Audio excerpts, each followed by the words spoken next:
I started out with the Decay of Aiden Ross. There's a Cult of Scientology. There's a Pine Lee video.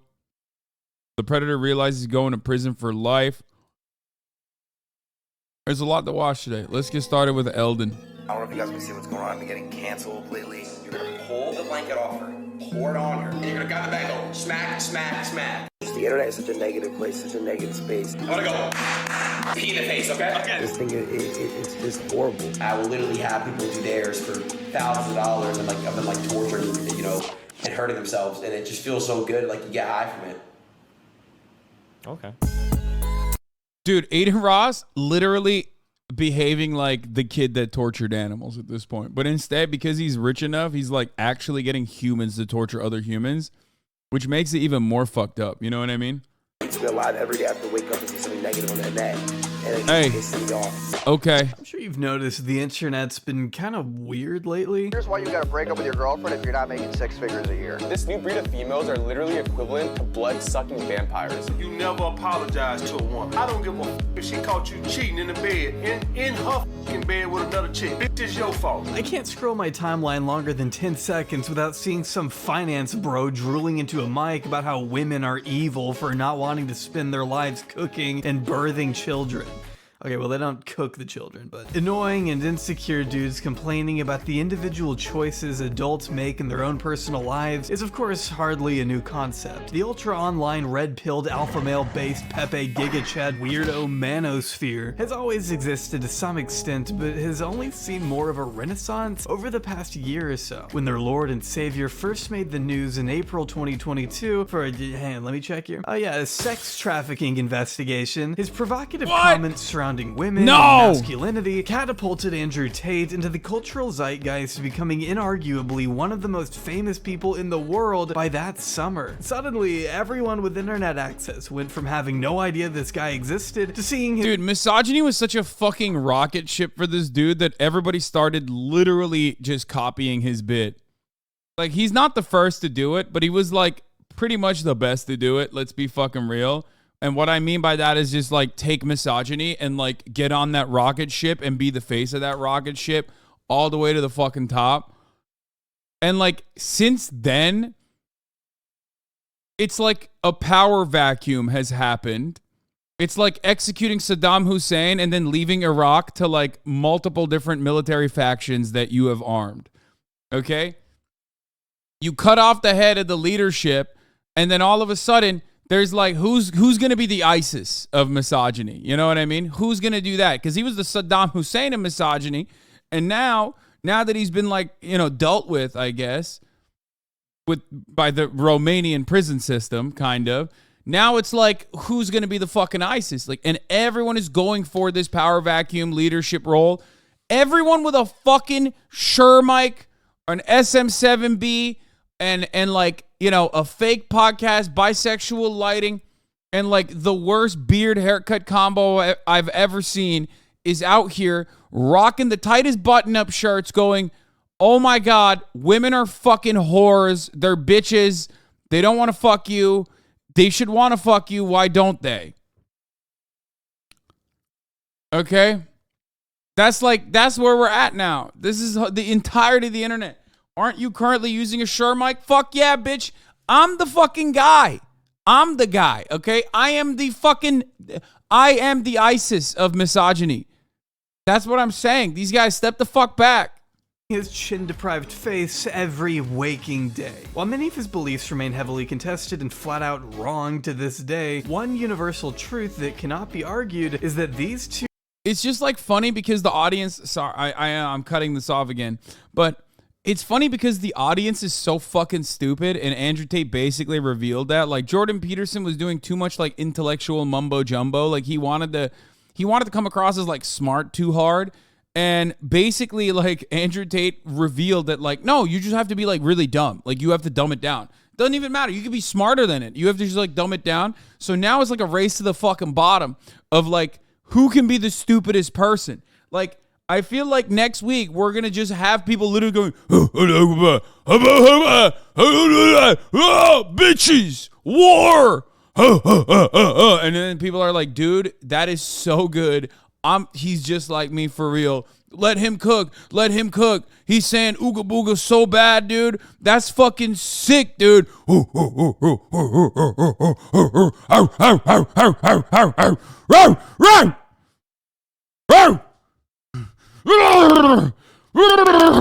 This is how women make me feel. Okay. Two men started a revolution amongst angsty young boys with a severe that lack was great. of I think direction that made me in their feel good. lives. Teens who are in desperate need of self-validation and a good reason to be angry with the less than desirable situations they found themselves in have looked for solace within this guy. Everyone searches for meaning, and Andrew Tate has generously shared his real-world experiences in an effort to elevate the human spirit. If one more dumbass says my mic is clipping, I'm gonna literally yell the entire time. I know it's clipping. When it peaks, it clips, okay? Suck my dick, okay? I'm sorry. I'm sorry that your like open back $1,547 studio headphones are making you hurt your ears when you're watching. Oh my god. Oh my god, it's clipping. It's clipping. Shut the fuck up. Shut up. Spirit. For the right price, of course. And if by elevating the human spirit you mean violent misogyny, regardless, he's offered a weird, twisted sense of hope for vulnerable audiences to latch onto, and an ideology for irresponsible creators to mindlessly regurgitate. When Sneeko isn't getting ratioed into oblivion by anyone with a Twitter account, or getting cuckolded by the woman he loves, he can be found on a Twitch knockoff site, parroting Andrew Tate talking points, or just flat out dancing to edits of Hitler.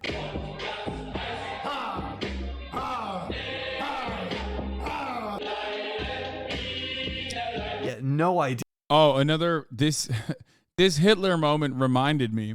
Another show that I'm like kind of medium on. I wouldn't like go out of my way to be like this show is going to be a fucking banger, even though it has Woody Harrelson, and I love Woody Harrelson, national hero, icon. Is the HBO show The Plumbers, the true story behind Watergate. The reason why the Hitler moment reminded me is because, you know, one of the two dudes is like an out and about Nazi. Ain't Woody an anti-vaxxer? I don't give a fuck. Plumbers is decent, not insanely good. Yes. The first episode was all right. Let me tell you something. The reason why I say it's all right, it's decent, is because that show is extremely my shit. I love Woody Harrelson. I love the other guy too from, what is it, Leftovers or whatever. I love both of those things, and more importantly than that, I love a humorous concept, like a humorous look on real world events that surround like an important moment in politics. So Justin Theroux, is that Justin Theroux? He's Louis Theroux's cousin.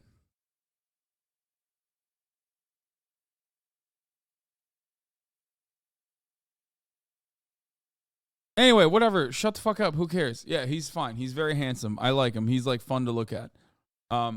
Pleasant to look at. Sorry. So I think I should love that show. You know what I mean? I should fucking absolutely love that show. And the fact that I don't love that show means that like the fact that I'm not like immediately like I went into the show with really high expectations, feeling really great about it, and I left the first episode thinking, it's all right. But it'll be good. Did you ever watch This Stalin? Yeah, it's incredible. I love Armando Iannucci. Everything he makes, with the exception of that one HBO show with Dr. House as the lead, has been great.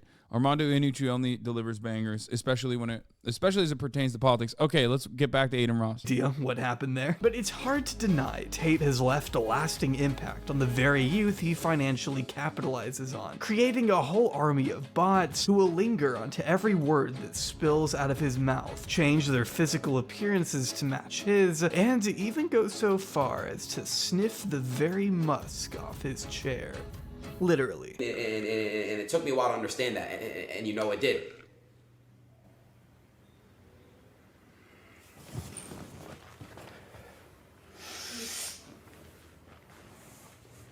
And I just want to say, Today, Oh my God, dude.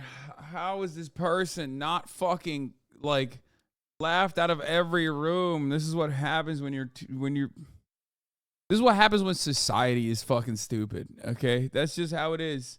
There's nothing you can do. In the land of the blind, the one-eyed man is king. That's it. That's it. That's what's going on.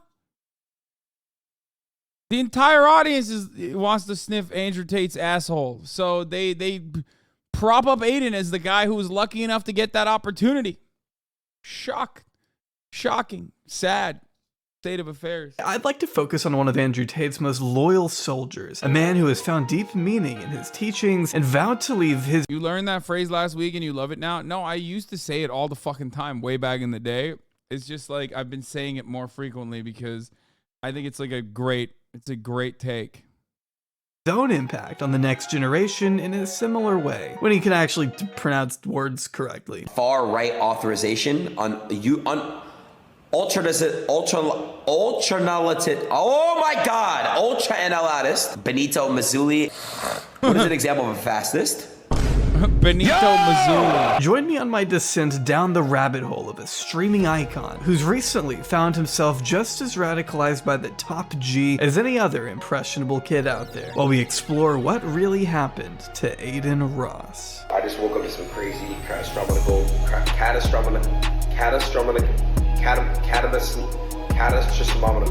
news about Andrew Tate. Interesting. They just got raided and arrested in Romania. I don't know what to believe. I don't know what's going on. I talked to Tristan and Andrew chat. They're home, bro. They're home, and it just feels amazing. They call me Little G. Little G. You need to be alive in my life because you came for a reason, and you're here to inspire me for at least tens of years. I'm gonna have to change your diapers. But before we get too deep here, I do want to give a huge thanks to our sponsor, Aura. If you've ever Googled yourself and were shocked to find your personal information exposed, But chat, I want to start to get protection of our data.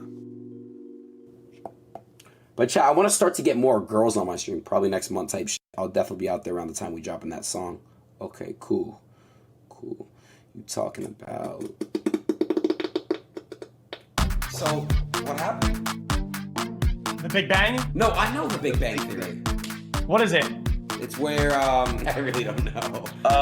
Do you believe in soul-callism? So the average salary is what, like $100,000? What? Aiden David Ross was born on October 11th, 2000 in Boca Raton, Florida. Raised in a Jewish household by two parents alongside his older sister, Naomi. Moving several times from Florida to New York to California, back to New York, then back to California again, thanks in part to his parents divorcing, remarrying other people, then finally remarrying each other again. Right from the start, Wait, what the nothing fuck? about Aiden's life was predictable or stagnant. Opening up on a podcast about it. Okay, never mind. That's like that. What? I've never heard that happen before. Is that normal? Yeah, he's a Boca Zoomer. That actually, like, that identifies like a big part of the problem. Like, yeah, he's just, Boca Raton Zoomer, dude. Come on, dog. That's like, you can't be normal at that point. Like, that's a community specifically for like all the people from New York that are retiring. It's a very wealthy neighborhood. My grandparents divorced and got back together 30 years later, but not remarried. My parents remarried each other twice, finally got divorced the last time when I was a kid. That's crazy. I've known lots of people who got married young, split for years, and ended up back later together in life. Wait, really? What the fuck? Bro, I had no idea it was like that. That's pretty cool.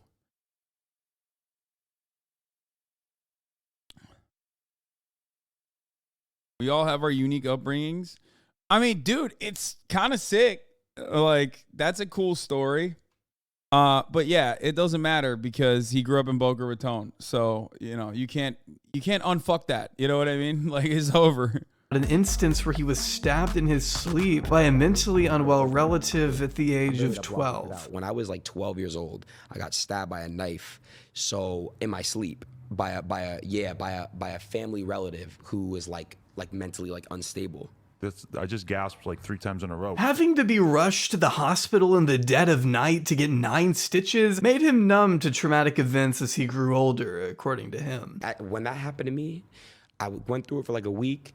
I don't know what it was. I became numb and kind of like emotionless to traumatic shit. It's crazy. I could just put it like behind me. Like, you know, picture like you're jumping over like a hurdle. It's just a hurdle. I'll just jump over that motherfucker. Like, I'm not really letting that shit get to me. Throughout the chaos, Aiden took an affinity to gaming as a kid. Anyone around Aiden's age, including myself, can attest to the fact that titles like Halo, Call of Duty, and GTA really helped shape a lot of childhoods at the time. It was like 2008. Black Ops 2, NBA 2K series, GTA 5, you know, that's my type of games. But Aiden wouldn't take his hobby of gaming public until his senior year of high school, when he first created a Twitch account. Tired of waiting tables, Aiden showed serious determination to make streaming his full-time job, with some of his earliest streams being over 10 hours long. Moving to LA with his sister over the summer of 2019, Aiden streamed consistently enough that he quickly garnered a small but intimate community and started raking in pretty decent money. His ambition at the time was actually pretty inspiring. After all, it's always good to stay driven and set goals for yourself, but I don't even think Aiden was prepared for just how quickly those goals would be met. Just pick me up and fuck me. Give me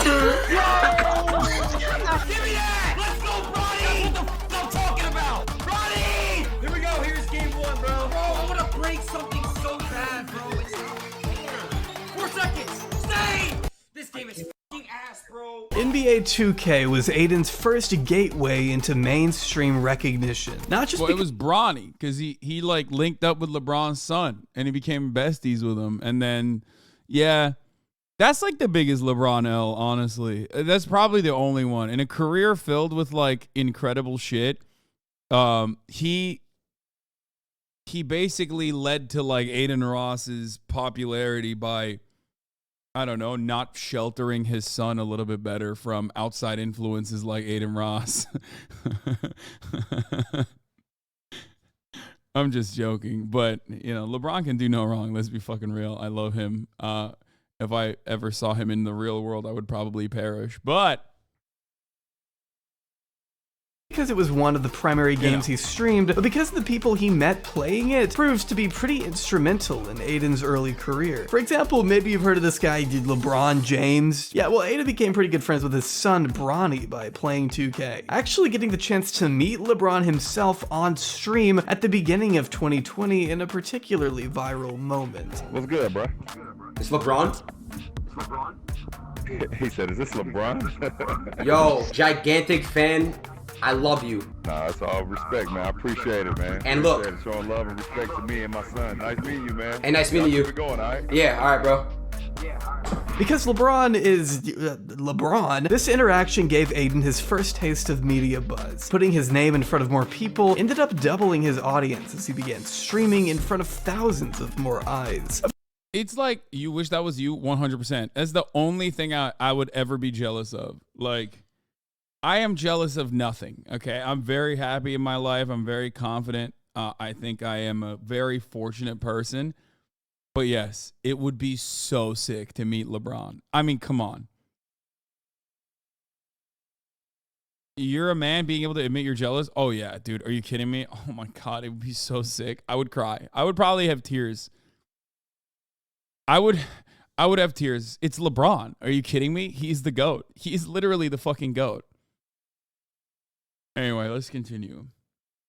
Of course, it was nothing compared to the behemoth his audience would become shortly after, but blowing up to that extent would call for a fresh form of content, something that could captivate a more generic audience outside of his insular community of gamers. Take you to the Coliseum, you go watch me fight some lions or something, you know what I'm saying? Something slight. What the f? Dating shows have been a longtime staple in American media and will most likely continue. Not even a top 5 player, dude. Top 1 at playing with your mother's heart.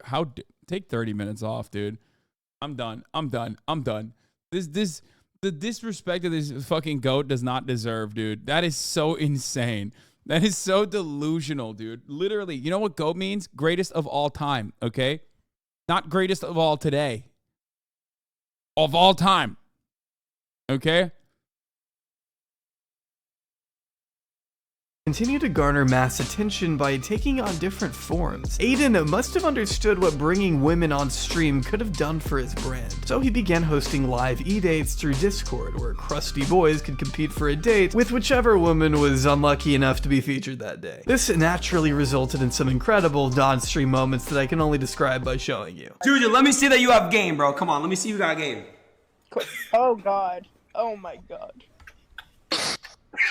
What the f is this? Yeah, this shows where Riz goes to die. But it made him an even more talked about figure among the LA crowd, being invited to do a hot tub stream with Corinna Kampf that got him to trend on Twitter around the time he was seen partying with the likes of FaZe Clan and somehow even Cactus Jack. After an incredibly successful streak in 2020, Aiden was riding high on the prospect of what the future could hold for the new upcoming year.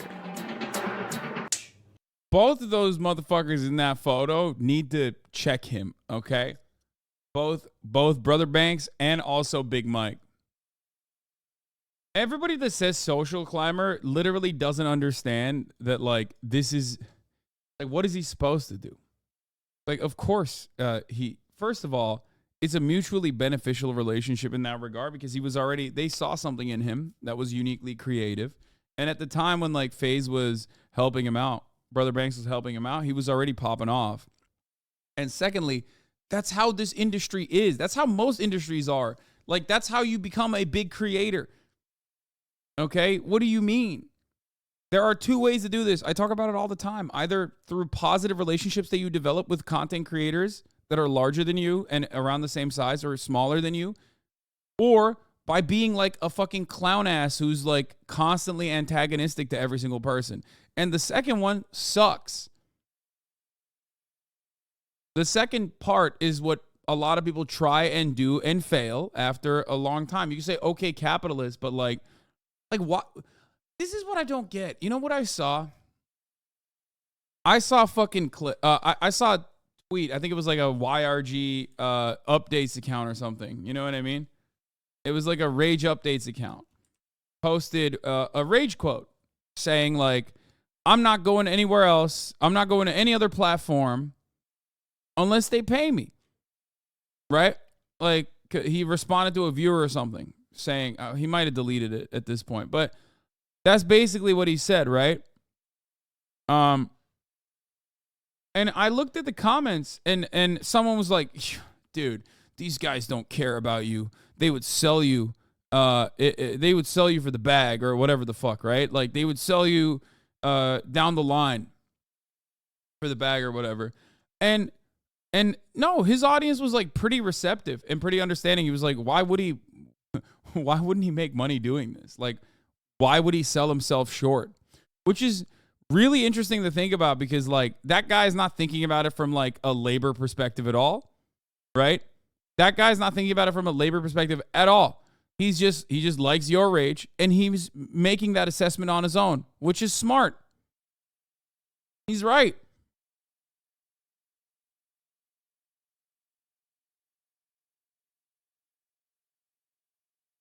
It's so fundamentally flawed that people just think that like, knowing your worth or recognizing that they value that you offer and having at least like some level of leverage to be able to ensure that your demands are met is considered like capitalist.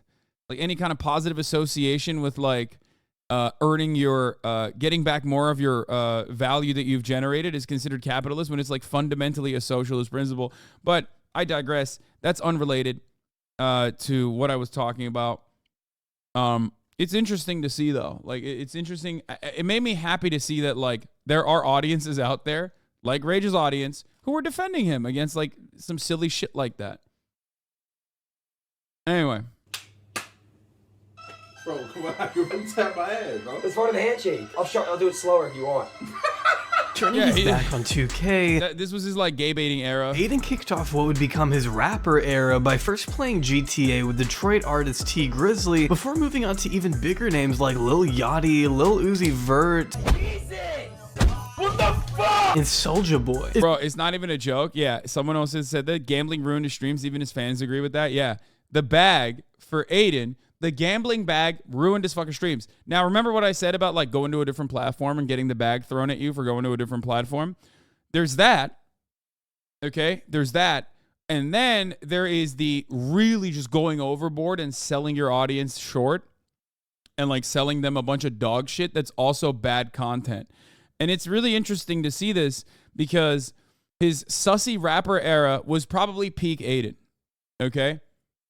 That's when he like really started gaining a lot of prominence. He was like 100K viewed streams over and over again. He did a phenomenal job of bringing a lot of fucking like noticeably famous legacy media talent onto this fucking platform, which I think Kai also does a really good job with and is continuing that quite well.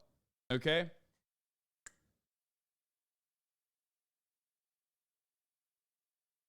That was great. You do it well too? No, I don't do it well. What are you fucking kidding me? Bro, I had 2 people that are content creators that are, you know, sizable yesterday. Nobody cares. Nobody watched that shit. That's entirely different. That's entirely different than like having fucking Little Yachty and like, you know, super famous people on. Like AOC is the last time, or Grimes and AOC are like the 2 times I've done that. You know what I mean? It's wild to think that Twitch, and really any social media in general, has the capability to connect such well-established celebrities to someone who was just waiting tables in their hometown not even 2 years prior. It must have been a surreal experience for Aiden, but that didn't mean he wasn't going to do his best to make an impression. I'm rapping in the streets. Yo. Whoa. Golden In the streets. Whoa. Batter beat is me. No. Silky, fuck me. Fuck me, Silky, fuck me. So they want to know how big is your dick? Whoa. Yeah, Aiden was a big fan of acting sus around people he just met. Aiden had cultivated an audience of teens, predominantly boys, who were drawn to that specific kind of humor. Aiden himself... I never thought that Aiden Ross's like homophobic sus moments was actually noticeably better than what he would become. Like, think about that. Like, what he ended up evolving, or rather devolving into, is so bad that like his sus shit is like nothing in comparison. Especially if he like followed that up by being like, I'm confident in my sexuality, which he wasn't. I'm not saying he ever did that. But like, you know what I mean? Like, that kind of shit you could actually materialize into like a fine, normal thing. You know what I mean? Especially because like most of the time, the cis gays are not going to be like that upset about it anyway. But ultimately he was doing it from the other side regardless. And it was like a lol, look at the gays. You know what I mean? He was doing that type of shit. And it doesn't matter because it still devolved into something so much worse. Himself has always embraced the persona of an obnoxious, aloof kid who just speaks his mind and deals with whatever consequences may follow. Probably because he doesn't think before speaking, he attracts an audience of preteens because that's basically what he is as far as maturity goes. He speaks their language, which is okay when he's playing video games and freestyling with Ski Mask the Slump God, but not as okay when he's platforming people who think the white race is superior. So Nick, tomorrow is a thing called Day of Hate. It is basically a planned holiday to hate on Jews. That's funny that you call me. But we aren't there yet, are we? Aiden's journey thus far has yet to meet such an unfortunate... Yeah, no. I mean, Jabri perfectly describes it. He went from like, ooh, sussy, is he gay? Ooh, he wants to know how big your dick is. Ooh, to like... Here is a literal fucking Nazi who likes to eat his boogers. I'm going to have him on the fucking platform to like talk about the day of Jew hate or whatever. You know what I mean? Like it's just like he literally had his arc that so many of you hopefully look back in your dark history and recognize as like a very horrible period, which is the PUA pickup artist manosphere to Nazi pipeline. So many motherfuckers in like 2014, 2015 went through that phase on the internet. Okay? So many motherfuckers do that. It's K, he's Jewish. Like, no, it's not okay. It doesn't matter.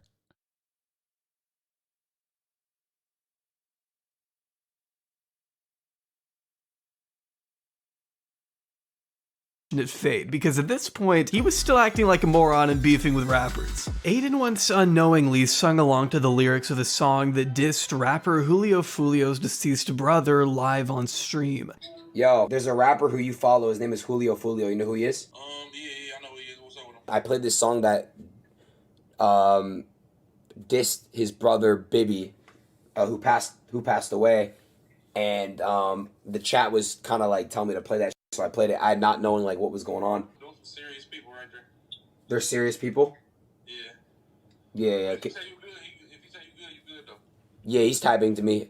Maybe if you could just put an extra word and just let him know, like, I'm not really about that at all. After apologizing to Julio in a public Instagram live, things were seemingly all good until Aiden was caught singing the song again days later. Cut this out. Who I smoke. Say it. No! Hell no, you ain't tripping. Look, Aiden, I'm not recording. I'm fucking live. Luckily though, Julio was more than understanding towards Aiden and eventually streamed alongside him in person to prove there was no longer any bad blood. Aiden then himself got dissed by NBA YoungBoy after being sent an apparent screenshot of YoungBoy liking his girlfriend's Instagram post on a burner account. Aiden then took to Instagram Live to flirt with YoungBoy. It wasn't even, right? It turned into like, it wasn't even that. It was just like a fan account or something. Why do I know that? That's nasty that I know that. So stupid of me to know that. I should not know that. Boy's ex in a public setting. Then there was the time Polo G heard him freestyle. Aiden's gonna be sus the whole time towards Polo G. I'm in the stew with the deuce. We popping up, we tootin' do. Yeah, I just got done sucking on a gun. I mean, wait, I'm on a gun. I just beat his meat. Yeah, I'm tripping. What the yo? I mean, like, the reason why I say this is funny is because, again, contextually speaking, it could be you're making some dudes uncomfortable, knowing full well that they have like a little bit of, uncomfortability with their sexuality. Okay, it's funny. This is an objectively funny thing to do, unless you yourself are also like not comfortable with your sexuality and fucking doing it to be like haha gay, right? Like lol gay. But that's funny. That's an objectively funny thing to do.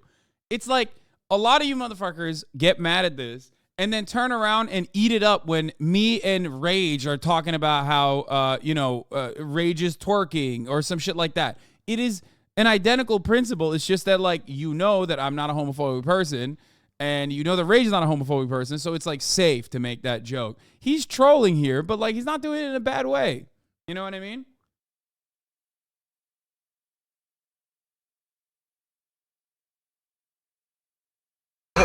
Even though they were said to have put the issue to bed in July 2021, a year later, Polo released a music video pretending to beat a Twitch streamer to a bloody pulp. Aiden then brought Polo back on stream where he looked absolutely terrified as he apologized again. I'm out of pocket, man. I don't know what the was happening to me last year, bro. You know what I'm saying? It was just really out of pocket. I'm hereby sorry for ever, disrespecting you, doing shit that would, like, be weird, man, how would I put this? I'm sorry, man. And I fuck with you, bro. You're gang. You know what I mean? We're gang. And while I wish I could say this was the end of his series of controversies... Also, a lot of this stuff is so awkward. It's like... I've said this before, but my assessment on the situation is that, like... I think oftentimes we forget that, like, rappers are kind of like the music nerd of the bunch. Like, they're not usually like super social. There are some, especially ones that are like incredibly famous at that point. Like they have so much media training that they're like quick. But like a lot of rappers are just like shy guys. I'm sorry, you will never fucking convince me otherwise. After watching so many rappers on Twitch in a live format, in a live setting, it 100% they're just like, they're meek. You know what I mean? Not everybody's like Vince Staples, who is like hilarious and quick on his feet. Like, we always forget, and what a lot of shy guys do, okay, in order to make up for that insecurity in a lot of instances, is basically like put on a persona that you're like hard, you're tough, you're a big, massive tough guy. You know what I mean? That's it. That's what it is. It comes from a place of like insecurity. It's like a fake front. And that fake front will turn into, you know, serious problems down the fucking line if you have like, if you follow that up with like tough guy antics overall, and you have enough security to be able to follow through on that sort of shit. And that's where a lot of problems arise. But ultimately, I think it literally does stem from like people being, people trying to keep up their like, I'm always serious type demeanor.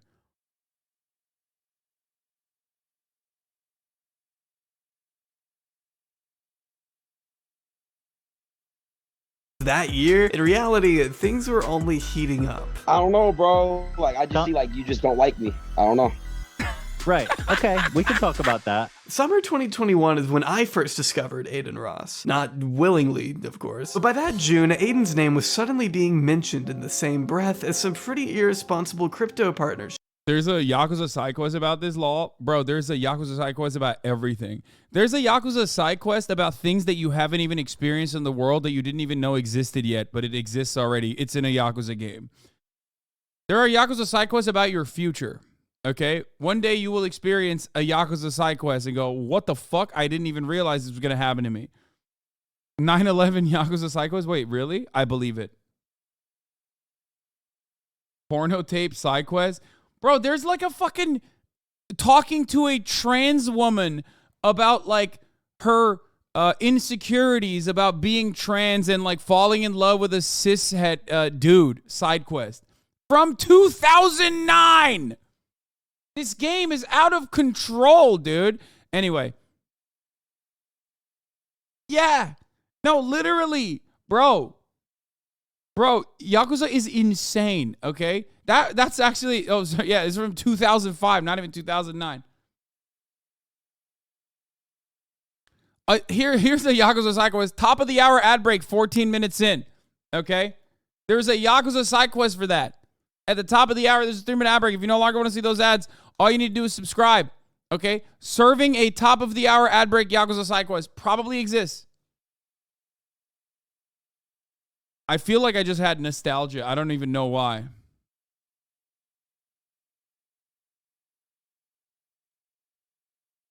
Okay.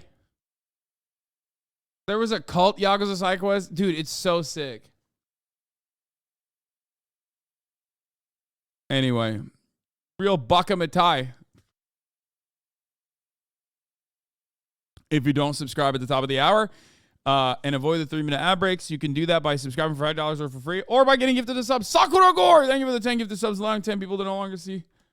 Have you met the naked masturbator for the other side quest? Yes, I have. Yeah, I meant deja vu, not nostalgia. Here's the 3-minute ad break now.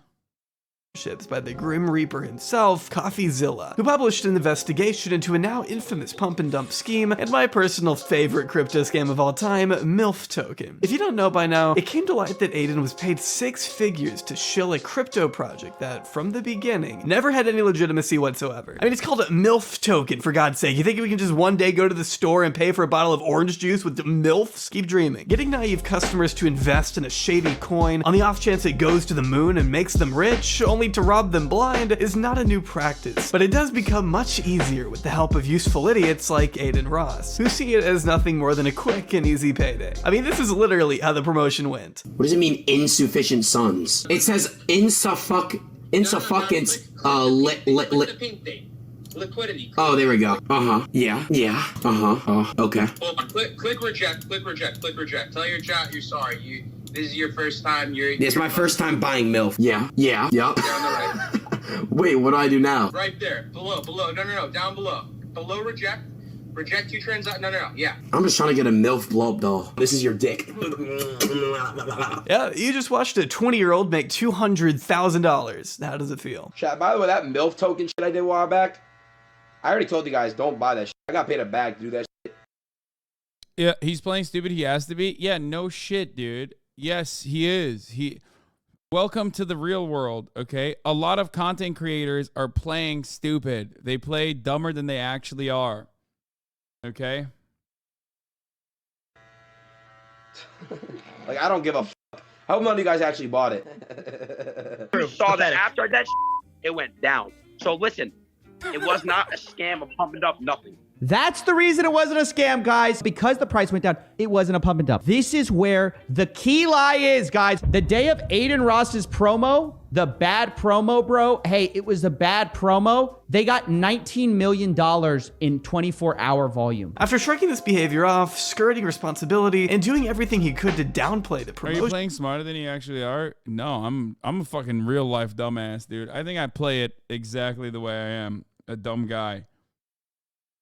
Coffee was quick to call him out for being dishonest about the price of the token going down. While this was true, it didn't change the fact that Aiden's promotion of MILF token in front of 100,000 kids caused the trading volume of the coin to skyrocket to $19 million, which meant holders of MILF were dumping right as Aiden's fans were pumping. You see how that could almost be a crime? Aiden had also become pretty involved in the gambling scene on Twitch, being paid by offshore crypto casinos to broadcast his epic wins with kids all across the globe. Tacking a promo code on screen, which no matter how you want to cut it, could very much encourage people to get into gambling themselves without fully realizing the consequences it could bring. I imagine to some fans, seeing the bright colors and loud noises ring out as their favorite influencer experience the euphoria of winning hundreds of thousands of dollars live could be pretty alluring. Massive names like Trainwrecks TV, XQC, and Aiden Ross were all making bank from companies like DualBits, Rubit, and Stake, paying them to neglect whatever concerns critics may have had and showcase their massive wins and losses. Thank you for the pocket. In June, Aiden happened to accidentally. Bro, this literally, I think this like caused irreparable harm to like thousands of fucking teenagers, 100%. Like getting them to be addicted, deeply and undesirably addicted to like gambling. But also on top of that, it just like kind of ruined content in many ways. It was probably the worst period on Twitch since I was on Twitch, since I was on the platform. And I've seen some fucking wave changes, you know what I mean? Like some really gross shit happen on this fucking platform.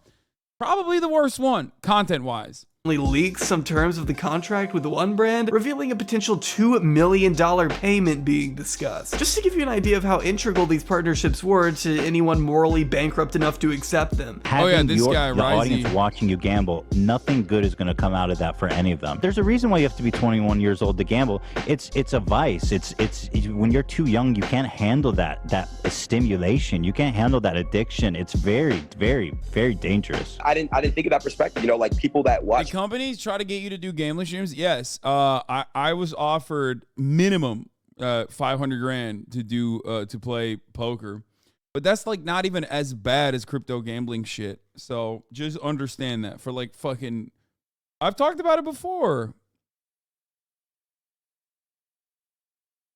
Yeah, the numbers that they're giving, like especially because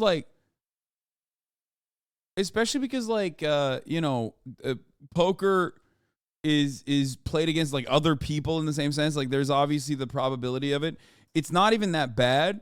It's not anywhere near as bad as like this shit, obviously. Understand? I just didn't do it because like across the board, I didn't want to do it. Lud did a huge sponsor stream, poker stream with the casino as a sponsor. Nobody gave a shit. Yeah. Ironic because he didn't actually make anything from that.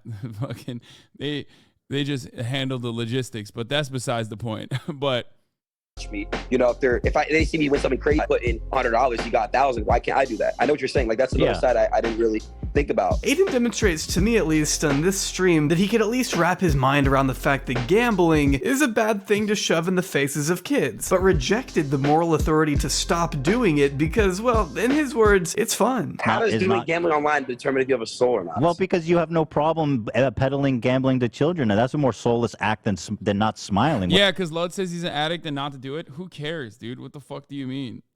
That doesn't mean shit. What are you talking about? So does Trainwrecks. Like, wouldn't you agree? It's fun. Okay, fun for you, not for them. It's a good. It's fun in general. Listen, it's fun if you make $2 million a month. It's a lot of fun. I'm not telling kids to blow their life savings on it. The way Aiden Ross values his own personal entertainment over the responsibility he bears as one of the largest streamers on the internet is pretty much what's gotten him to this weird, sadistic place we've seen him in lately. He asked a viewer to put dog feces on his sleeping girlfriend. How much are we paying? I have to swallow it. I gotta see that I can give you an amount. Are you a girlfriend? Of course, yeah. Your girlfriend, and that's good. But what were the actual events that led up to this? Well, you have to know that by late 2021, Aiden wasn't in the best place mentally. In October, he took to his main YouTube channel to express how generally lost he felt in the grand scheme of Twitch. Seeing a drop in views really didn't help the lack of motivation he had already been feeling. I'm lost. I just have no motivation, no idea what to stream. I just need advice and I just need help. It's not really the numbers anymore, but the problem is that people make me feel bad about dropping numbers. I think that's a very big problem I have.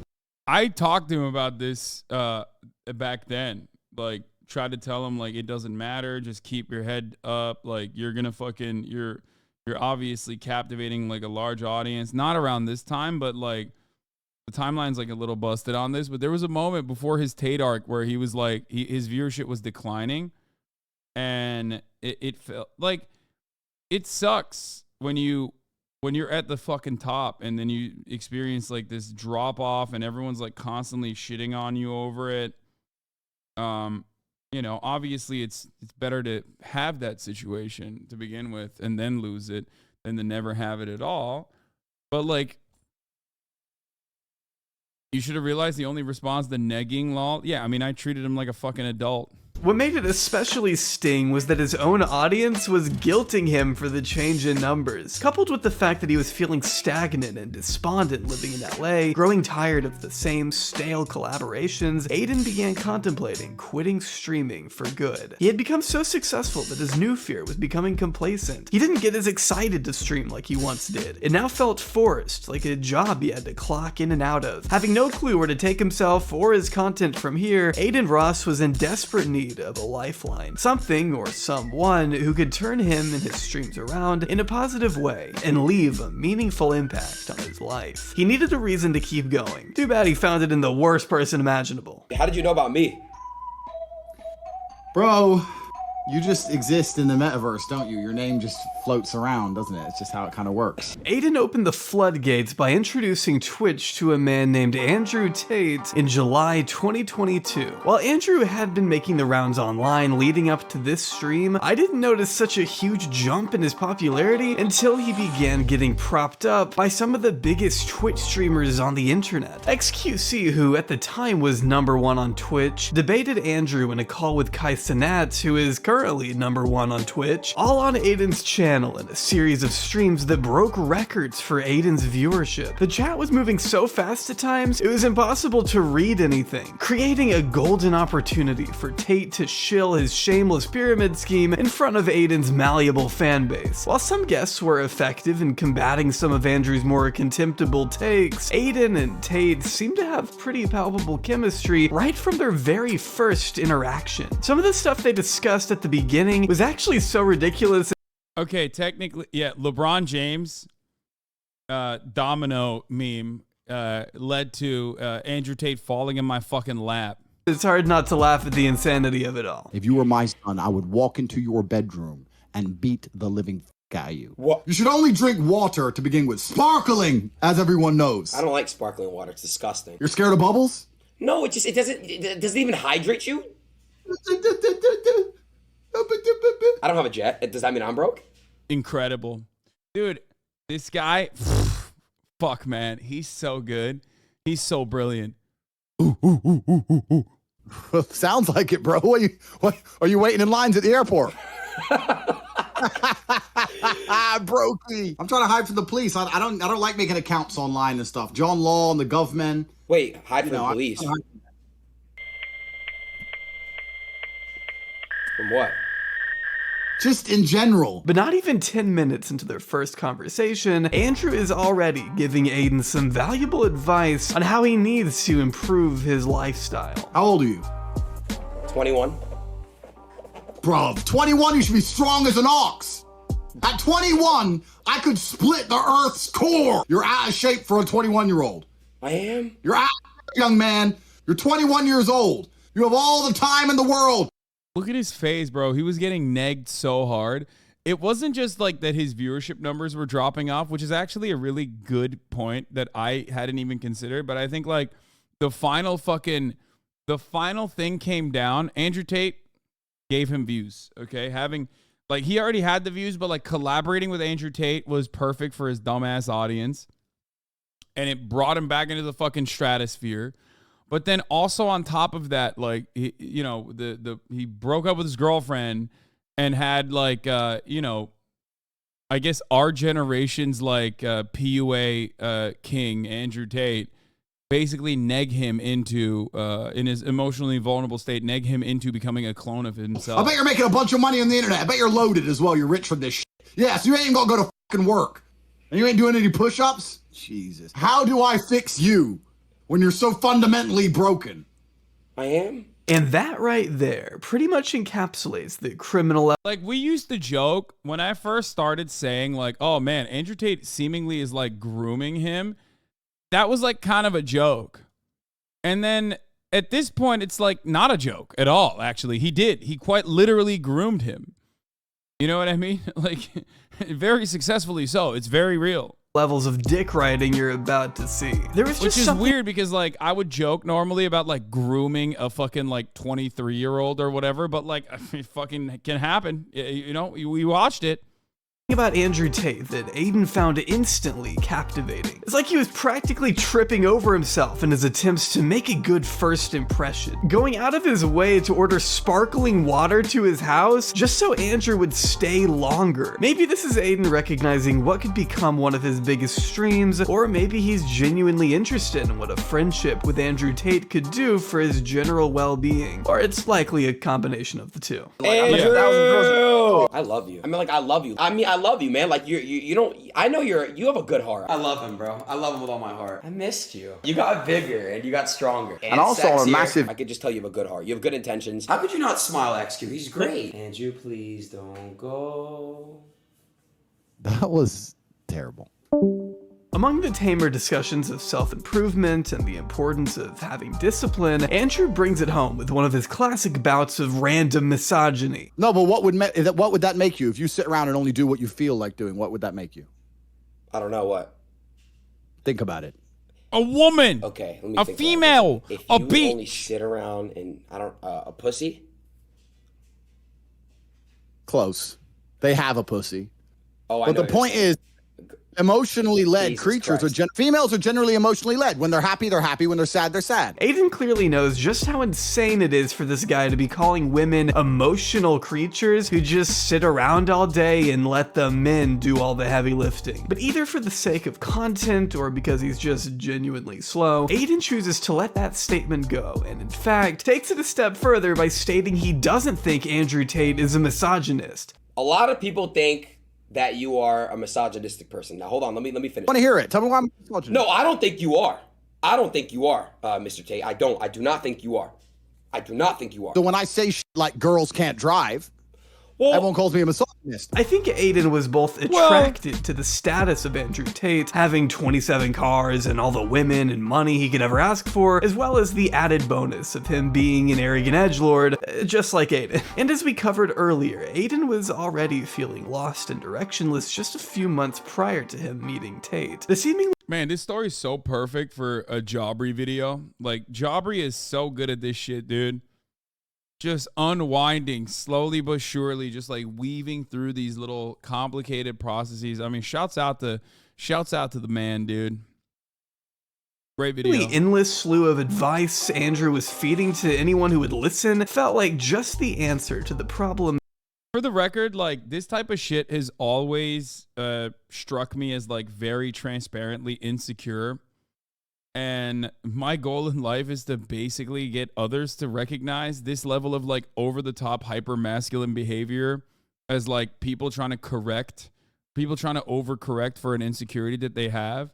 And unfortunately, I'll be honest, like, I don't think I've done a good job of being able to like get the broader audience of like Andrew Tate heads to recognize that. I think it's just not going to happen. I have almost given up on that. That's your goal in life? Yes. Because Andrew Tate is one guy, but there are millions of people like Andrew Tate out there. In the sense that like there is right now in your life there's a guy exactly like Andrew Tate in your immediate vicinity, in your workplace, at school, somewhere. A guy who's like very transparently insecure. And I grew up with guys like that. You know what I mean? I grew up with guys like that. I met guys like that in college. I met guys like that in high school. There were, people in positions of power that were like that. I worked with guys like that in the real world. You know what I mean? Guys that are just like very insecure, but craft a persona of themselves that is like over the top with over the top bravado and machismo and guys that are like really fucking hyper masculine. In circumstances like that, those guys are just like basically fucking lying, but they've been lying so much. They've been lying so much to themselves and to others around them that it's basically become this like massive shield that they put on at all times. The people that are like, I don't have anything happening in the real world in my life that I am going to talk about all the material things that I own, like my cars and all the bitches, all the women around me. I drink sparkling water only. Like, it sucks, but there's just so many of them, so many people like that out there, and it responds like a lot of people who themselves are very insecure or young look at the shapes and colors and go, oh yeah, look at the shiny object. This time, of course, it's Andrew Tate's bald head. But, they look at the cars and they look at the women and they go, oh my God, this guy's so fucking sick. He's so good. He's so cool. I want to be like him. Look at all of his toys. You have a lot against you, to be honest, even if you come off as reasonable and forgiving, such as Aiden Ross. Either Aiden Ross will take advantage of that and be dishonest towards you, or your haters will sway them away, and your haters have been growing more and more over the years. Yeah, bro, my haters are fucking psychotic. Like, they'll be in the replies of a Stan account posting my dog and going, that's an ugly dog. It's like, how do you have that much hate in your fucking life, brother? You know what I mean? Aiden was faced with. Thanks to Tate, his numbers were back up, his morale was in a more positive place, and he finally had someone in his life who claimed to want to better him, encouraging him to adopt a healthier lifestyle and being there when Aiden broke up with his girlfriend. You are lost. You're a lost soul. 100%, yes. But in reality, it was probably more codependent and transactional than Aiden would care to admit. It's called The War Room. You can find out more on CobraTate.com. Listen, I love this. Yeah, I saw this earlier. So this is so real. We'll look at that in a second. That's another reason the War Room exists. I'll tell you how you get rich. You go to CobraTate.com and you join Hustlers University. CobraTate.com, Hustlers University. So my organization, the War Room, go to CobraTate.com and you join Hustlers University, join the War Room. Just don't promote Hustlers University, please. I'll be back. All right, guys, so Hustlers University. But by the end of that year, you can bet that Aiden was sticking by his original promise to meet Tate in person out in Romania. The two streamed together, bonded over cigars, and Aiden finally got a whiff of what Andrew's bare taint smells like. I know I already covered that part, but he railed that like a line, brother. I just have not gotten over the fact that he genuinely did that. Aiden made his return to America shortly after, where he shaved his head completely bald in honor of his favorite role model and vowed to make some serious changes. Like, look at the adults in his life. Adults that he pays, by the way, but even then, like, look at their reaction to his behavior where they're like, dude, what the fuck are you doing? You know what I mean? For the sake of bettering his overall mental state. But then the unthinkable happened. And by that, I mean it was entirely thinkable. The Tate brothers getting arrested is the most predictable thing in the world, really. They just got raided and arrested in Romania. Listen, it's over some sexual trafficking. I don't know some sexual trafficking. I don't know what's going on. Right? Sexual trafficking makes it seem like you were doing trafficking of anything, but in a sexual way. Like you were zesty. You were trafficking in a zesty way. Yeah, he was doing some sexual trafficking. Like, no. They were trafficking cigarettes, but he was doing it like real zesty like. You know what I mean? Aiden went into panic mode when he heard the news, and after publishing an emergency press release to his main YouTube channel, it wouldn't be long before Andrew announced that Aiden Ross was one of the very few people allowed to visit him in Romanian prison. Oh man, I woke up to that and I had just the biggest smile on my face. I'm like, oh my god, this is real, this is crazy. Yeah, I woke up to that and had the biggest smile on my face. What is he talking about? Why does he have the biggest smile on his face? Oh, that's right, because the guy who is currently in prison at the time for sex trafficking and grooming and sexually assaulting, allegedly, multiple women, said you would be one of the people with an allowance to visit him, like to do a conjugal visit in Romania, which, by the way, wasn't even the case because he's not immediate family, so they said no.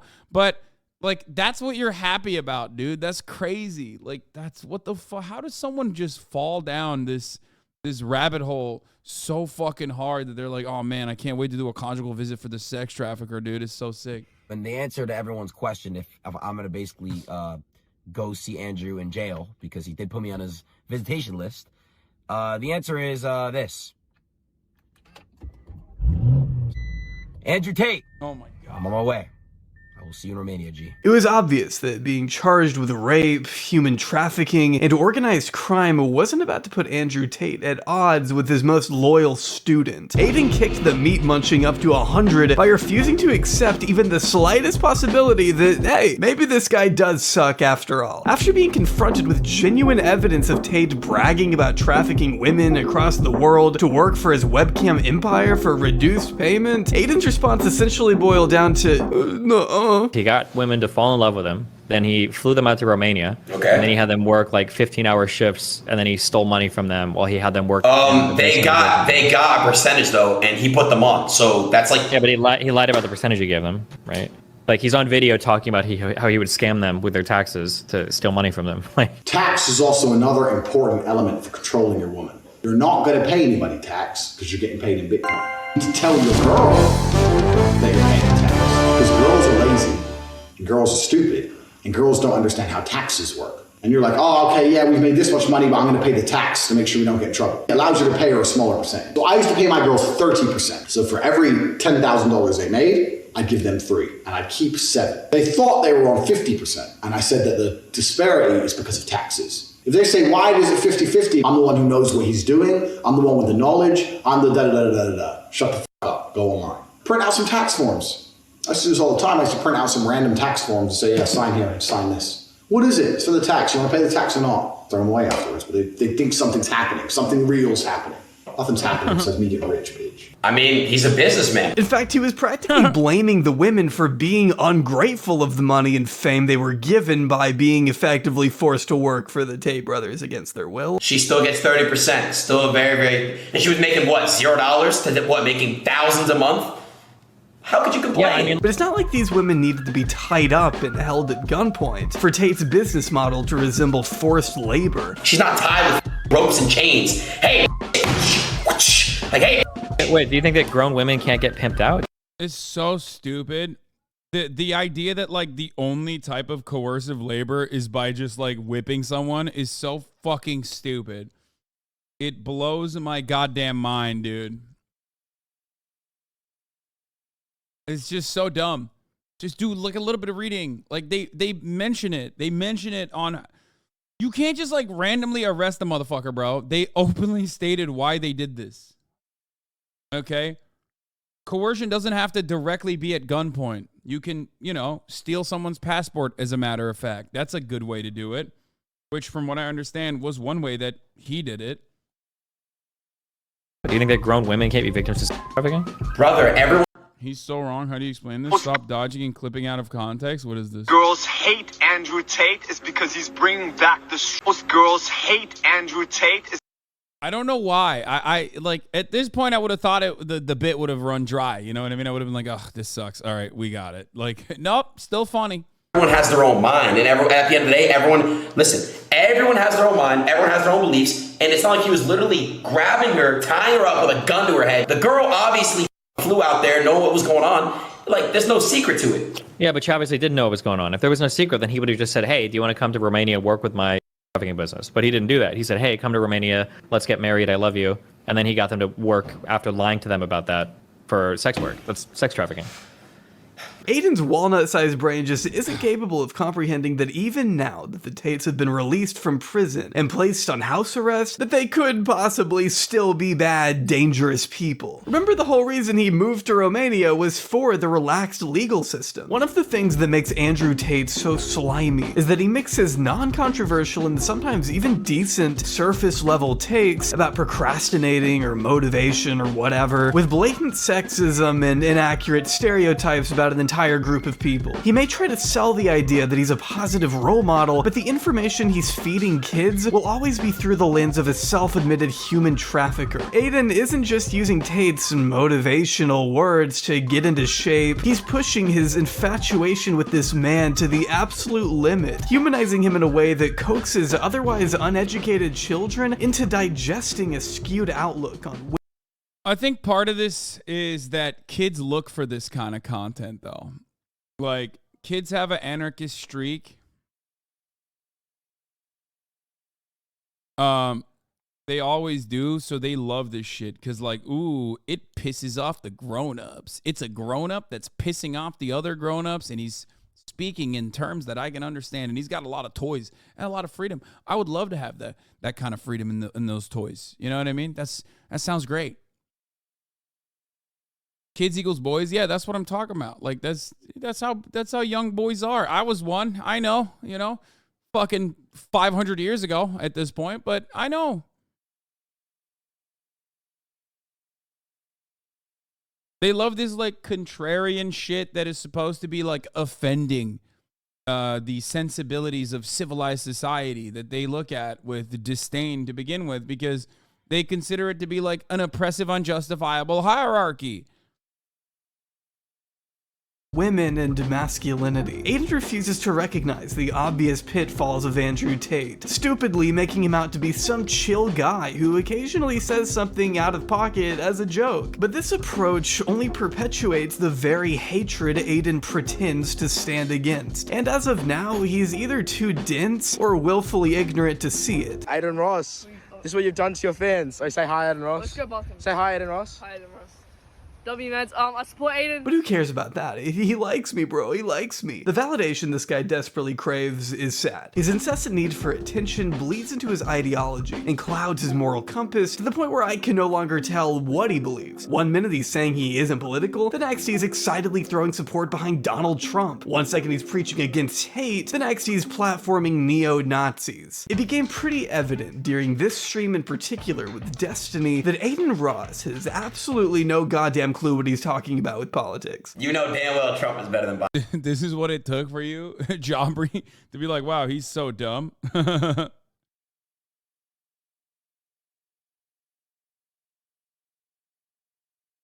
He did amazing. I'll explain it. He pardoned A$AP Rocky. He pardoned Kodak. He did a lot of cool, fun shit, bro. He did so much cool, fun shit. He made like the world like just fun and entertaining, But like Biden's not entertaining. Biden has a shit, raise the inflation, and he like barely can formulate a sentence. Okay. Employment rate was at an all-time high when Donnie was in office. I mean, employment rates have been pretty crazy for the past like year in the United States now too, right? No. Do you even know what like the unemployment rate is, or what it should be? No, I don't. But I know that like based off of my information that I've heard and seen that yeah. Well, I mean, I don't know how to argue with based on information you feel like you've heard and you've seen. Yet he's remained persistent in regurgitating culture war nonsense because it stirs the exact kind of negative attention he thrives off. And the grand irony is that it works. I mean, I'm here talking about it right now. Over 70 million impressions on a single tweet is a mind-blowing metric. Even he admits. Yeah. I mean, that's how easy it is, dude, to turn the fucking faucet. That's the parachute cord. You rip that shit. You go, you know what? I'm sick and tired of fucking lying. Okay, I'm done. I've lied my whole life. I lied my whole career. I think all this gay shit sucks. Blah, blah, blah, blah, blah. You do that, boom, dude. You will get fucking launched, especially if you toe the line. Especially if you toe the line and you're not stupid enough to do the Aiden Ross shit. You will literally be celebrated so much. You know what I mean? So that's why I get so mad whenever the absolute dumbest people on the fucking internet, whenever I see an account with like a trans flag and like, this is my neurodivergence. And then they're like, I fucking hate Hassan. He's so fucking cringe. He's so fake. I'm like, hello? He's such a grifter. It's like, what are you saying? Like, what the fuck are you? People want to kill you, idiot. They want to kill you. You think I'm your enemy? You're such a fucking dumbass. It blows my mind how fucking stupid some of you dumb motherfuckers can be on the left. It is truly mind-boggling. So stupid. They're just distracted by you being rich or something. No, they're distracted by the 17 million fake controversies that have happened that have permanently tarnished my reputation for these fucking donkeys to like recognize, okay, as anything but a mere distraction and a way to tarnish the reputation of like a popular left-wing figure. That's it. That's literally it. You can do this to any single person. They don't have to do anything bad ever. Okay? The more you like, the more you are I don't fucking know. The more you're in the spotlight as like a bad guy, that's it. That's the more you will become a bad guy in the eyes of many. That's it. Bro, can I tell you guys how crazy that is? There were 73 million views on this tweet. Like, bro, like that is really fucking crazy. But he's not saying any of this stuff because... Oh, wow, that's a really good fucking Turkish saying. Çamurat yapışmazsa izi kalır. Means sling dirt. Even if it doesn't stick, there will still be a mark left on it. And that's true. And I'm under a mountain of dirt at this point. I'm fucking covered in it. I'm caked in it. That's a great fucking take, man. Good shit. When in trouble, start flaming non-straights. Easy escape. Yeah, literally. Dude, it is a parachute cord to just be like, fuck trans people. You say that shit, dude, boom. Everyone who's extremely online. In the real world, most people just have apathy, so it doesn't really matter to them. But in the online sphere, it's great. You immediately get hugboxed by like every fucking psychotic, deranged, transphobic, sad motherfucker that is like excited at the prospect. They're salivating at the fucking prospect of being like, yeah, we got another one, boys. Because of an underlying ideology he cares about. Give me 3 reasons why Trump is better than Biden. I'm not saying you're wrong. I just want to know if you're actually talking and you're not just a bot repeating. First of all, what happened with abortion is ridiculous. You should not be able to tell a woman what to do with her body. That's first of all. That's a woman's body. You think you're so brain dead. You're so brain dead. I love this. You think Biden was the one that wanted abortion to be? That's what you think? That's how that works. He's a president. He can, you know what I'm saying? He can fucking not ban it. What do you mean? All right, bro. As it's hard to tell whether or not he holds any strong political convictions one way or the other. The problem is that he's involving himself in a world he just doesn't understand. Such reactionary talking points have been around for years, but only sound... It's all unfolding. You know how many genders there are, and you man can't get pregnant. You only post bad things about certain people. But when you're afraid... you're too afraid to come after, mess up, you don't post them. You're a fake woke far left. Post all controversy, not just people you don't like. That is, this is like the hilarious like train wreck style take, which is like, oh wow, you guys care about crypto casinos. Why don't you care about all other bad things as well? Fucking got him. And it's like, It's a thing that you could eviscerate. It's like an argument that you could eviscerate if you thought about it more than 3.5 seconds. But like most people don't even do that. So they're like, yeah, okay, got it. Edgy to Aiden because of his criminally shallow understanding of politics. He seems to think that regurgitating something you'd hear out of your 80-year-old senile grandfather is somehow epic and based, when all he's doing is reinforcing the narrow, outdated framework that Western society is quite literally built upon. It's not new wave or edgy to say something that people have been saying since the dawn of time. Being on the opposite side of progress is the least edgy thing you can do. It's just annoying, honestly. So all you guys that get to pick your pronouns, my pronouns is /them. I'm gonna call you either a guy or a girl. I don't know if you've ever met a non-binary person, but they do exist, so maybe get with the fucking times. I don't know. He's in way too over. You know what's funny? A thing I noticed is that like I was interacting with Aiden a lot when he had more mainstream appeal, and I noticed that he was going down this like bad trajectory. So the first half of the video is mostly clips of me and him talking, or me and Ethan talking with him. And then the second half of the video is just only Destiny talking to Aiden, because once he got fucking deplatformed off of everything, I just had no opportunity to talk to him at all. and can't even fucking talk to him at that point. So then it's just like, oh, then it's just him debating him, which is, I mean, he doesn't, I mean, it's easy. Anyone could do that. But Destiny's also a good debater, regardless of my differences in opinion and overall distaste for him as a human being. You know, he's short work. Very, very short work to make of Aiden, and he's doing a great job of it. Over his head. And it doesn't just stop and end with a tweet about there being two genders, when he had repeatedly involved himself with self-described white nationalist Nick Fuentes, a simp for fascism who's advocated for a white ethno-state in between his efforts to assist Kanye West's 2024 campaign for president, which I know is kind of a loaded sentence, but as Aiden inched closer to an interview with Kanye around the time he was making headlines for his anti-Semitic comments, Aiden called off the stream after an argument between the two on a private phone call devolved into Kanye telling Aiden, quote, "You Jews aren't going to tell me what I can and can't say," and yeah, and no way. This is when I thought it was gonna be like, maybe he wasn't gonna go down this like weird pipeline. The timeline is a bit off on this, but like when he was talking about fucking. When he was talking about Kanye West and like not having this conversation with him, he was just doing that to cover his own ass, but it also felt like he understood the severity of the situation. Meanwhile, he fucking once kicked through the bag at him, he has done so much worse in like platforming way worse people for so much less. Like very sad state of affairs. Yeah. And you know, you Jews aren't, and you know what I can and can't say, and you know, like we cool, and I was like, yeah, we cool. Like, you know what I mean? Like, just he's like, I don't want you to be my enemy. And then, yeah, that was it. And then I was like, all right. And he was like, love, brother. I haven't heard from you since. And, you know, we haven't talked since.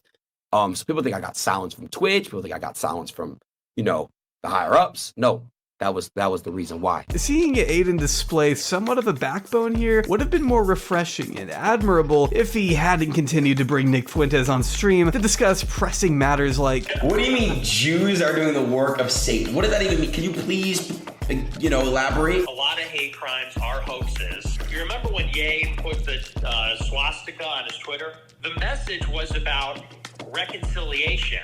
If you could reconcile Jews and Nazis, you could bring the whole world together. So his whole idea was about... But a lot of what Nick has spewed in front of Aiden's audience goes without being challenged, as by the end of this stream, Aiden is still asking if there's anything he can do to help with Kanye's campaign. Yeah, here's the thing, okay? Not everyone has the capacity to deal with these people. And I would urge most people to not even deal with them, especially if they do not have a prominent audience. If you have a big ass audience, don't deal with these motherfuckers at all. You know what I mean?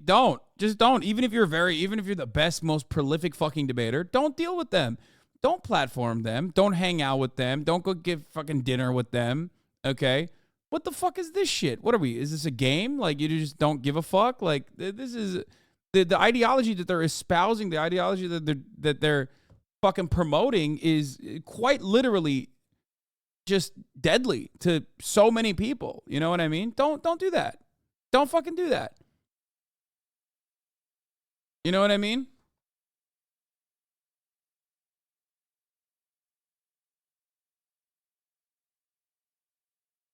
And it's super easy. Like there are plenty of people with like twisted, distorted, idiotic fucking ideas that you can actively platform that are going to be infinitely less damaging than like a spokesperson for white supremacy, right? Even if you are the best at dunking on white supremacists, unless they reach a certain level of prominence and they're actually hitting like mainstream avenues and genuinely developing an audience and it's becoming a threatening issue, there is no reason to debate them. All Aiden is doing here is literally platforming them. Like, that's all you're doing. You and Ye, you know, I know you guys are still thinking about running for the 24. Do you guys want me a part of the team, man? I'll join. I think he's totally open to that. Like, what happened to not spreading hate, man? Where did that go? I can't allow any type of hate on my platform. At the end of the day, man, I don't want to, it's spreading hate. It's all about spreading love now, man. I want to spread love and make sure everyone's, you know, straight. Aiden also at one point tries to convince Fuentes to accept other religions, which will never happen, considering he is not pro-freedom of expression. In fact, he vows to suppress the voices of his enemies. See, just like he was to Tate, Aiden Ross is nothing but a megaphone for someone like Nick Fuentes to shout his dangerous views into. As opposed to staying relegated to the darkest cesspits of the internet, Aiden has made sure Fuentes. The funniest part about it is that like so many kids that want to like look for edgy content that's like different, that'll really piss off your parents, unironically go down this pipeline where they are, what, like you just skipped your liberal mom and became your fucking racist grandfather, I guess. Like it's not counterculture, it's not unique, it's not different than anything other people have said before. And the guy that you are like shaping your worldview off of is like the biggest fucking loser. Like hilariously, the biggest fucking loser, like a booger eating donkey, okay? Who's defending the status quo and aggressively so. Gets as much attention as he can on his own stream in front of tens, if not hundreds of thousands of teens who are just a couple Google searches away from falling deep into a rabbit hole of poisonous ideology and unabashed lies. But none of this was going on at Twitch. You know, this match made in hell could only have been made possible by Kick. See, Aiden had received his 8th and final ban from the platform on February 25th, 2023, shortly after making the move to a brand new Twitch alternative named Kick just a few weeks prior. Kick was pretty attractive to Aiden for a few reasons. The main, of course, being a much more relaxed TOS. Yeah, nudity, gambling, blatant racism.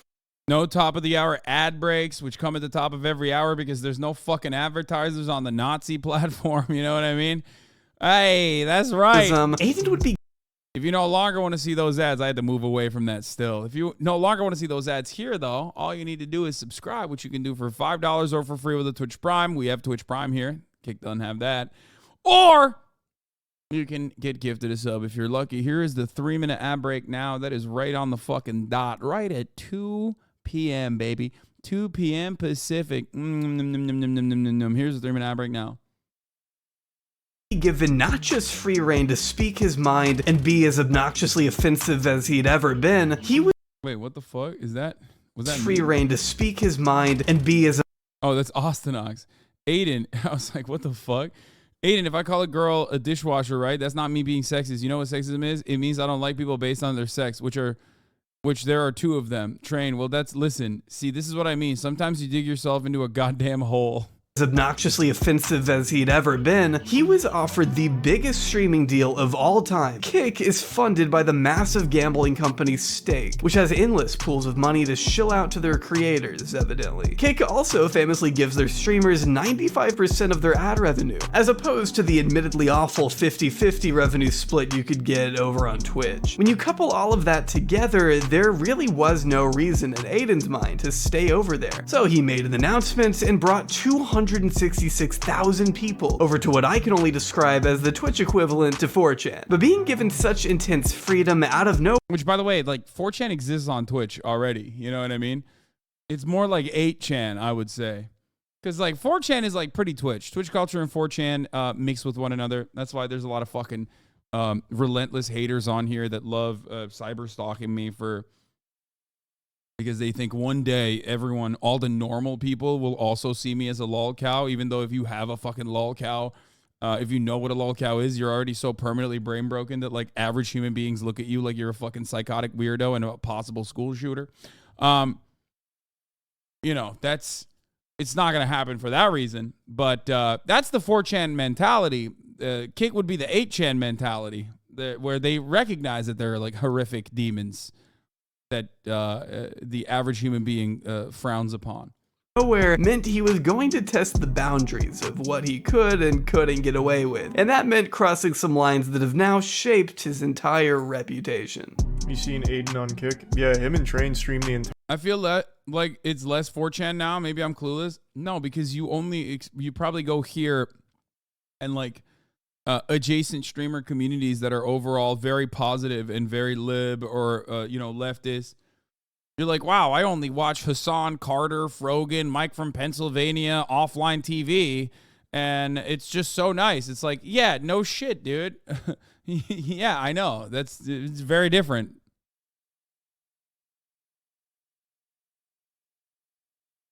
I'll give you a great example. Someone just said new frogs, right?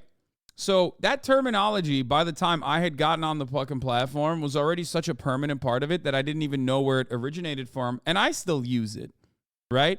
New frogs. New frogs is a substitute for new F words, okay? The gay one, the gay F word, which is like, it's a substitute for the slur because you couldn't say the slur anymore openly, so they changed it to new frogs, right? But ultimately, once it evolves in that direction, and people that are utilizing it don't even know what it means, that people that normally wouldn't ever use that term, utilizing it, it just takes a life of its own. It's like Pepe the Frog, you know what I mean? Originally created by a nice dude, then adopted by the fucking groiper weirdos on 4chan. That then ultimately turned back around and became like a positive figure once again.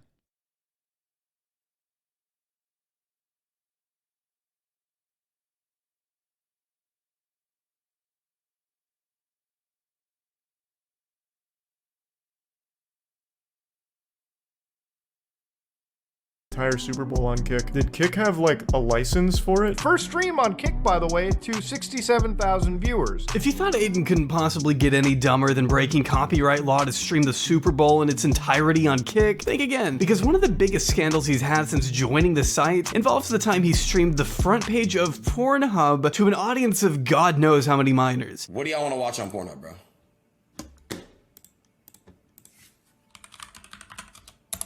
What do y'all want to watch, bro? I don't support porn. Like, I don't support this shit. The fuck do y'all want to watch on here, bro? I don't support this shit.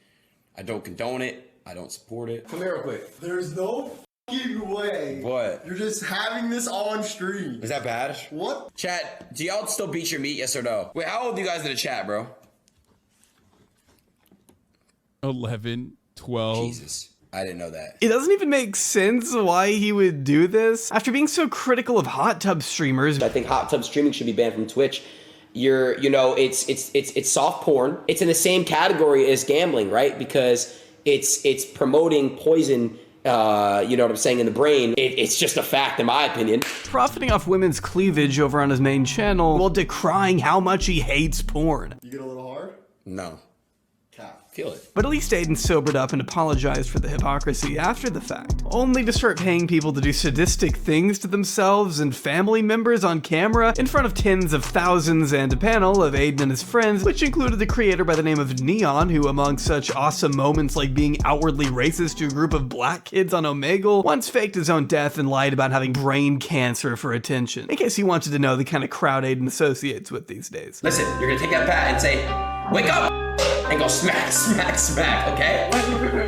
What did you say? Spit on her, bro. F it. Go back in the room. Katie, stop. In one stream, Aiden pays a viewer to splash what looks like some strange yellowish liquid on their sleeping sister before hitting the wall with a baseball bat to wake her up. In another, Aiden can be seen paying a viewer $25,000 to shave his head bald and pepper spray his eyes, while another dare got one of his fans fired from their job. Another fan was dared to steal and smash the phone of his sister on camera, but was paid less since he didn't show enough dedication. I'm gonna still give you 5, and just all you have to do is just get her a new phone out of that and get her a new TV, and then you get to keep the rest. One guy was asked by Aiden to pee on his brother, and when he learned his brother was a Hassan fan, he offered a $20K payout to slit his throat. In Minecraft, of course. So he doesn't know what, like, live streaming is? Yeah. No, he knows what that is, but he doesn't know who you are. He watches fucking Lasan. Oh my god, this is even more. Look at the attachment Dobies now. I love it. I know. Just normal activities, bro. Fucking, he watches Lasan, dog. That's why it's like kind of funny. I mean, I love this video. It's so fucking stupid. But it's pretty funny when you're like a whole ass grown ass adult going, Lasan, bro. You are literally like 38 years old. The fuck's wrong with you? Like, that's the kid. That's the kid that says Lasan. I get it. Like, you're a dork. You know what I mean? You're never gonna get pussy. You're going to be a sad, pathetic fucking loser probably, unless you change your mind and, you know, actually become like a normal human being. However, if you're like already like a 38-year-old divorced dad saying Lasan, it's like, it's over for you, dude. It's over. You've done everything you could. You got to a point where you fucking got to a point in your life where like you're so pathetic. You're like repeating shit that 14-year-olds say. It's done. It's over. You're done. You done goofed. Just fucking reset. Yes! No, listen, he said something? Bro, if you slit his throat, I think I'll give you 20K. No, I'm kidding. No, not Aiden. I'm talking about Aiden is like 22, 23. I don't fucking know how old he is. But I'm talking about like Andrew Tate, who's like 37 years old. I'm talking about like the fucking, what is the fucking pocket? The FNF, Fresh and Fat podcast. Like the PUA guys, you know what I mean? Like those guys that's crazy. You're like an old ass man, dude. What the fuck? I'm kidding. Yeah. Instead, the fan settled on peeing in a cup, but failed to get his brother to come to the camera, not going through with it, so he didn't get the money. See, you'd think someone of Aiden's financial aptitude, who will never have to work another day in his life, could stick to just giving away money for free without the unhinged need to make people smear bodily fluids on each other for his own personal entertainment. Remember to always spread positivity, right guys? Peace and love. And dog feces. But Aiden sure has made it difficult for people to talk about his content at all lately. What with him issuing false copyright claims against a slew of YouTubers who just used clips from his streams and provided commentary under the protection of fair use. If attempting to steal a life-changing payout of over $8,000 to one creator by the name of Internet Anarchist wasn't bad enough, here he is laughing about it on stream. W. Chat, by the way, this is Hassan's head moderator, chat. Put a W in the chat. We stole $8,000 from him. W. He needed that. Yes! Yes! W, yes! Yes? Yeah, same guy who streamed the Super Bowl to 100,000 people, by the way. Also, not sure why he thinks this is Hassan Piker's head moderator. You really think this guy has a head moderator? Eat her ass! Eat her ass! What is happening? Doggies! But Aiden's too busy barking like a seal at the idea. Yo, chill. Okay, but like true. But also, what the fuck? Yo, why did you fucking do that to me? God damn it. Just rolled, dude.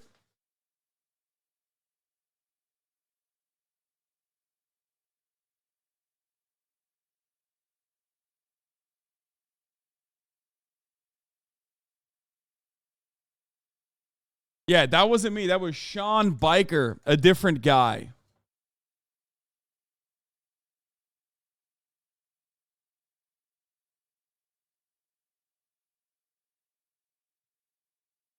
Why did you say that? I was making fun of someone, probably. I don't even remember. It was so long ago, but I think it was like...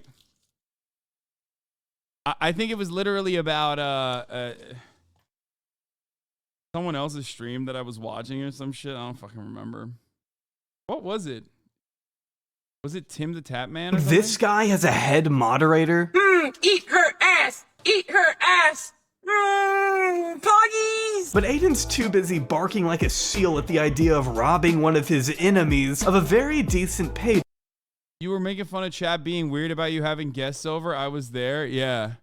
Probably. To care. His dedicated fans will be there to support him even if he is taking advantage of YouTube's broken copyright system and issuing illegal DMCA takedowns of those who barely even criticize him. The video by Internet Anarchist that Aiden was so excited to claim contains clips of his streams, but also includes abundant analysis that undoubtedly falls under the 4 pillars of fair use. Plus, Aiden hasn't been the most subtle at hiding his intent. Listen, new editor. I'm not gonna lie, if I don't fuck with them, do it. If I fuck with the YouTubers you're doing it to, don't do it. Like, this guy's an actual dick sucker, bro, so he deserves to get copyrighted. He's a dick sucker. He knows it's wrong, and he doesn't care. This guy's encouraging his editor to abuse the copyright system if it's a person he doesn't like. It's pretty funny that he's just like so bad at doing fucked up shit that like he gets himself in trouble. Like, he could have just, like, copy striked it and not said any of that shit, which probably would not have gotten that much attention. I wouldn't have seen it on the Internet Anarchist stuff. All he had to do was deny it. But, like, he is, yeah, Chatter, you are correct. He is not dissimilar to Andrew Tate in that sense, where he can't stop himself from openly admitting to wrongdoing, misconduct, and sometimes crimes. Because what he's doing there, when he says he did a false copy strike for malicious purpose, is literally a crime. One that has, like, a super minor offense for someone like Aiden Ross, who gets, you know, hundreds of millions of dollars, I would assume, over the course of his long streaming career. It's only $2,500 in fines, but, like, it is literally something that is, like, is a crime. You're self-snitching, you're self-reporting that you're doing this in a way that, you know, will get you in legal trouble. Because they hurt his feelings. If that isn't the weakest, soyest shit you've ever seen, I don't know what is. It's also very funny timing that Aiden dropped the claim on one video hours after this post began making the rounds on Twitter. A tweet from the Act Man almost hinting at some kind of litigation in the class action variety, I wonder. Who am I to speculate, right? Now, while I am hopeful Aiden comes around on this and releases all the other claims, it doesn't mean he will. But at this point, enough people have been affected that I wouldn't completely discount the idea that it does go to court, if in which he may need to take on a couple more gambling sponsors to cover all those legal fees. If I painted my nails, did my makeup, and basically never told the guys to get in the gym and do push-ups, and I had blue hair, I would be on Twitch right now. Facts or cap? Be honest. It's facts. If I basically had a different approach and I wasn't looking as a threat, and I wasn't so controversial. Controversial, yeah.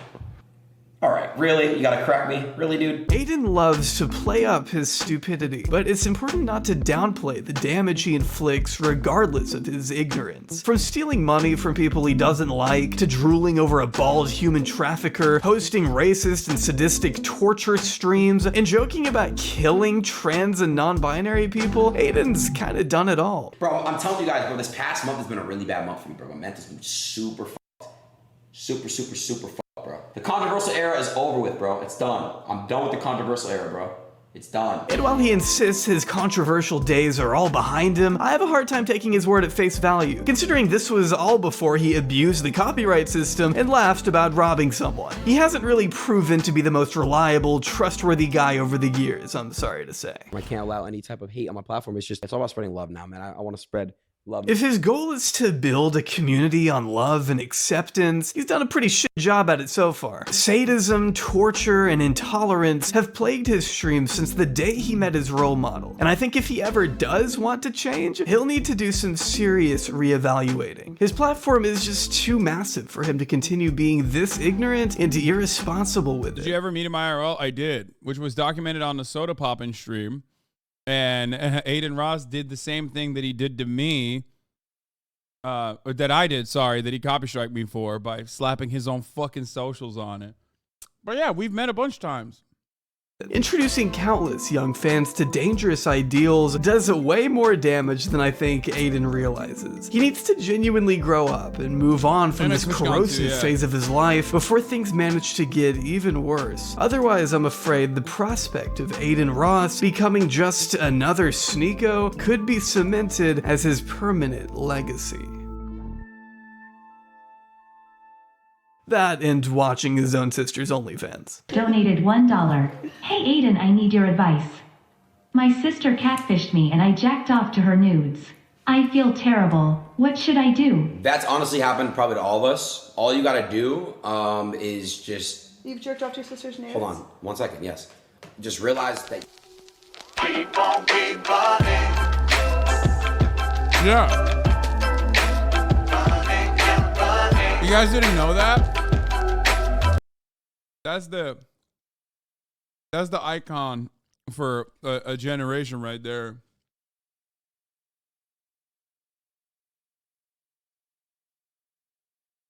Another person used a thirst after me who fucking hates me now. Covering a cough. A sad state of affairs. She makes like $7 gorillion. Like, I'm sorry that you can't fucking do gambling streams on Twitch. Jesus Christ. So many motherfuckers just despise me, wrote me off, and will never, ever.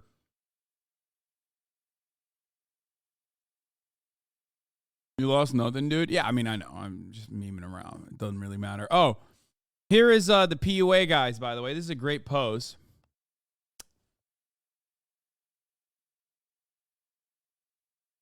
Yeah, she used to gift like 50s left and right. I'm 40 and I don't date girls over 24. My girlfriends are 20, 21, and 24. The 24-year-old I've been with her since 2 years. That's a weird way to fucking write that. Like, as in, have you been with her since she was 2? Like, what the fuck? Too much mileage and baggage when they are older than that. Trust me, I've tested it extensively. So I recommend you do the same. 18 to 24 only. Understand the game. And then Ivy Wilder replies and says, I said this on another comment, but I just want to point out that the guys behind these accounts hire us, sex workers, to hang out with them and take pictures, Lamau. Last summer, I was on a boat with 4 other women, and the guys who booked it took selfies and Snapchats with us all day, which ended up on one guy's alpha male account where he was like, these women flocked to me. Sir, we were there because you paid us to sit on a rented boat with you. The guy also went on weird rants about women's age and was like, look at all these 20-year-olds I hang out with. Not like those hags over 25. Reader, half the women on that boat were over 30, and that dung beetle and all of his followers literally could not tell. They have no fucking clue. In the strip club, they regularly ask 32-year-old strippers with kids if they're in school because they think they're 21. They cannot tell. It doesn't matter how much they screech that they can't. Yep. That's why I always was talking about fucking Hunter Biden. Basically, Hunter Biden's surrounding himself with like the most 35-year-old looking sex workers I've ever seen in my life. And there's nothing wrong with that, for the record. It's just pretty funny that these fucking idiots literally post those photos not realizing that, like, or their fan base not realizing that they're sex workers over the age of 30 half the fucking time. Damn, this guy's good.